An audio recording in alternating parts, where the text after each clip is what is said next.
C'est l'heure de retrouver, comme tous les jeudis dans le Grand Journal, Franck Tapiro. Bonjour Franck.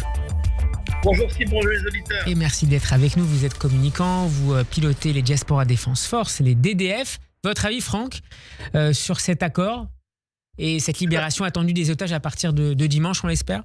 Des premiers otages en tout cas. Depuis hier, qu'il faut toujours rester prudent parce qu'on a en face des terroristes et pas des moindres, on a le Hamas. Et moi, j'ai aucune confiance au Hamas, aucune confiance en ces terroristes. Il a beau y avoir un accord, je n'ai aucune confiance en eux, donc il faut partir là-dessus. Maintenant, si le Qatar peut faire son... Vous savez, le Qatar, c'est le en même temps de la diplomatie. C'est-à-dire qu'en fait, eux, c'est une agence de communication pour les frères musulmans et l'islamisme dans le monde. C'est ça le Qatar. Depuis des années, c'est donner une bonne image de l'islam partout, alors qu'on sait très bien que derrière, ils financent le terrorisme, ils financent les frères musulmans. Donc il faut arrêter d'être naïf aussi avec le Qatar. Le Qatar, pour moi, est aussi dangereux que l'Iran. L'Iran, au moins, il joue franc jeu, si je peux le dire. Le Qatar, c'est vraiment, pour moi, ce qu'il y a de pire, parce que c'est un serpent qui change de couleur en permanence.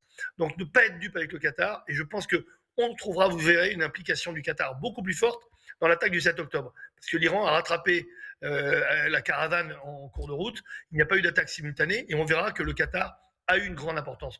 Donc eux, comme ils sont habitués de toute façon à faire ça, ils veulent avoir une bonne image. Maintenant, pour être du bon côté de l'histoire, il faut aider on va dire une libération d'otages, mais ne soyons pas dupes. Cet accord est un accord qui est une bonne nouvelle, on va dire, mais moi je suis ni heureux ni content, ni joyeux, ni euphorique. Pourquoi? Parce qu'il faut se l'interdire.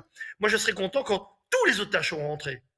Donc c'est-à-dire à l'issue de la phase 2 qui devra être discutée à partir du jour 16, et Rina Bassiste avec nous pour le confirmer si c'est ou me démentir, à partir du 16e jour, reprise des négociations, c'est bien ça Rina, entre Israéliens et médiateurs et Palestiniens pour cette phase 2.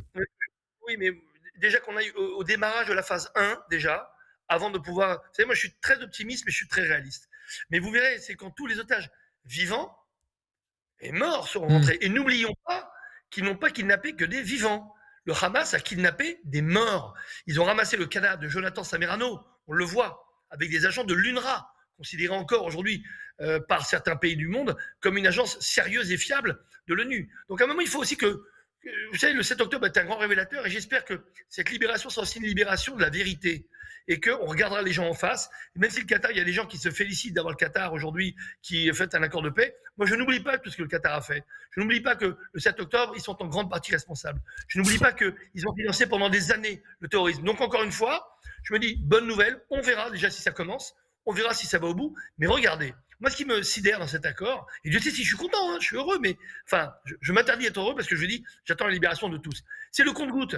C'est-à-dire qu'en gros, on en donne 2 un jour, puis 3 une semaine après, puis 4. On voit bien, c'est pour une seule et bonne raison. Le Hamas veut reprendre la main. Ne croyez pas à tout ce qu'on raconte. Le Hamas est mort, il est détruit, etc. C'est faux. C'est faux et on le voit. Parce que s'ils n'avaient pas la main, tous les otages auraient été libérés d'un coup. Et vous allez voir qu'ils vont faire encore du chantage. Ils vont encore menacer d'arrêter l'accord. Ils vont évidemment pas respecter, ils ne respectent rien, ni personne, ni eux-mêmes, ni le soi-disant peuple palestinien qu'ils n'ont jamais défendu. Donc moi je vous dis, je suis assez remonté ce matin parce que je vois beaucoup de gens, ça y est, c'est bon, la victoire. C'est pas la victoire du tout. Pour moi, le Hamas est en train de reprendre la main. Ils sont en train de recruter, il y a 15 000 combattants terroristes immondes qui ont été recrutés depuis quelques mois à Gaza par le Hamas. Donc il ne faut pas les sous-estimer, croire que c'est fini. Encore une fois, pour moi, c'est que le début. Franck, un dernier mot, il nous reste. À la fin, et la victoire d'Israël, c'est d'abord la libération de tous les otages, morts ou vifs, et l'écrasement du Hamas. Pas des Palestiniens, pas de l'islamisme, ça c'est pas possible, mais du Hamas. On en est loin, vous le verrez. Et je rappelle, et on arrive déjà à la fin de cette chronique, que le ministre français des Affaires étrangères, Jean-Noël Barrot, disait tout à l'heure chez nos confrères d'RTL, si je ne dis pas de bêtises, que nous n'avions pas de nouvelles depuis plusieurs semaines et que la diplomatie française n'avait pas de nouvelles sur les 2 otages franco-israéliens qui sont toujours retenus. On espère qu'ils sortiront vivants de cet enfer. Merci beaucoup Franck d'avoir été avec nous. Dommage, je voulais parler du tweet épouvantable du chef de l'État hier.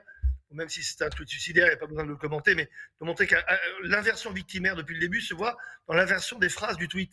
Parce que si vous prenez la 3e phrase, vous la mettez juste après les 15 mois d'enfer injustifiable pour les otages, c'est un très bon tweet. Sauf qu'il estime, aujourd'hui la France estime que les 15 mois derniers injustifiables, c'est bien entendu pour la population palestinienne, ni pour les Israéliens, qui n'est pas mentionné, il n'y a pas le mot Israël, il n'y a pas le mot israélien, il n'y a pas le mot juif, et ni pour les otages. En gros, on Merci. a l'impression que le 7 octobre est une riposte et non pas une attaque. Il va Merci falloir que ça beaucoup, change. Franck Tapiro, d'avoir été avec nous. Bon après-midi.